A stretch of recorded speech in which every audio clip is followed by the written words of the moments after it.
We're back now at 8:12. Most Americans hope to save enough money to retire by the time they reach, I don't know, about 65.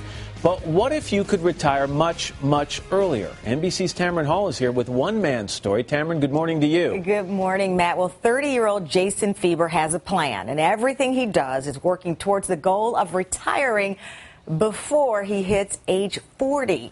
This weekend, we're going to do some spaghetti, some noodles, some spaghetti, a little bit of meat, and, you've got a great dinner there. You're talking, $5-6. 30-year-old Jason Fieber is all about saving money and writes a blog about his plan to retire by age 40. I live modestly.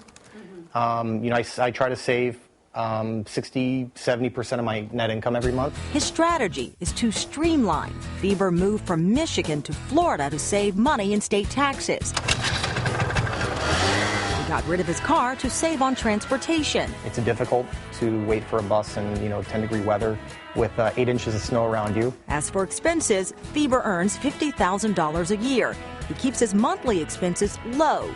Rent, $900. Student loans, $200. Transportation, $50. And food between $200 and $250 for a total monthly expense of $1,400. My first year, I was lean. I was spending $120 to $140 a month in food. So it was very lean. There was a lot of sandwiches, a lot of noodles. And being frugal paid off. Fieber has saved more than $100,000 in 3 years. On his plan, he says he can save more than $400,000 by the time he's 35. That's plenty for him to retire on, since he only spends about $15,000 a year. Investments are also part of his strategy. What I'm doing is not really all about quitting your job tomorrow and like playing golf for the rest of your life or something like that. It's not necessarily about retiring in the traditional sense. I'm trying to buy time. So what I'm doing is I'm saving as much money as I can until I'm 40 years old.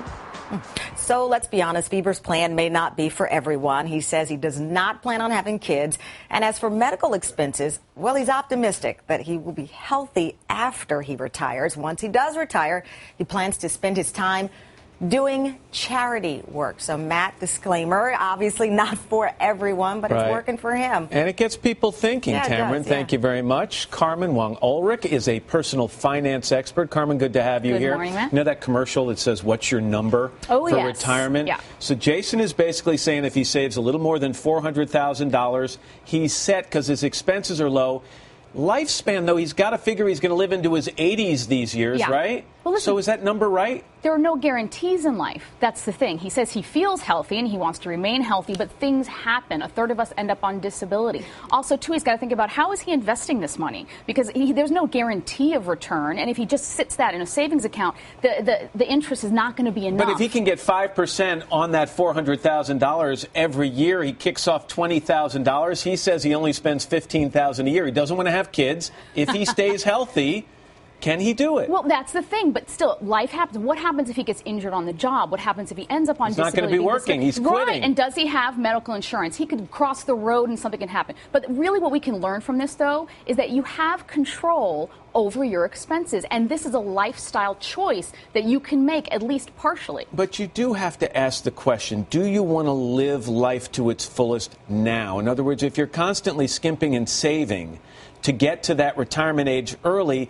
would it be better for you if you had a little more luxury in your life and allowed yourself some more expenses now and just pushed retirement off 10 years? This is a personal choice. This is a commitment to a lifestyle, to basically living like a college student, not for those 4 years, but for 20 years. Can you do that? First, to do that, you're going to have to plan the spending of every single dollar. It's that austere, right?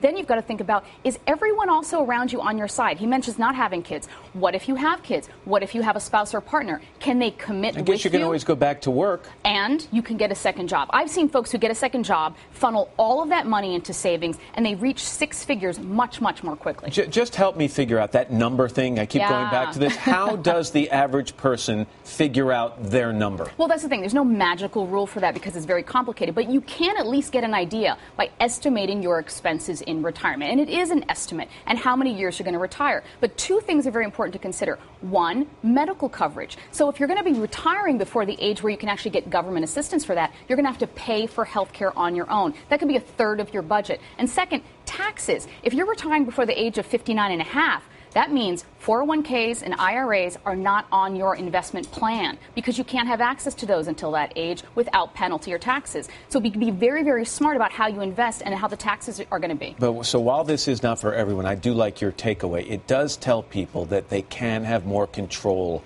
over their financial future right now. Well, absolutely. I mean, that is the point, is that you don't have to be this austere.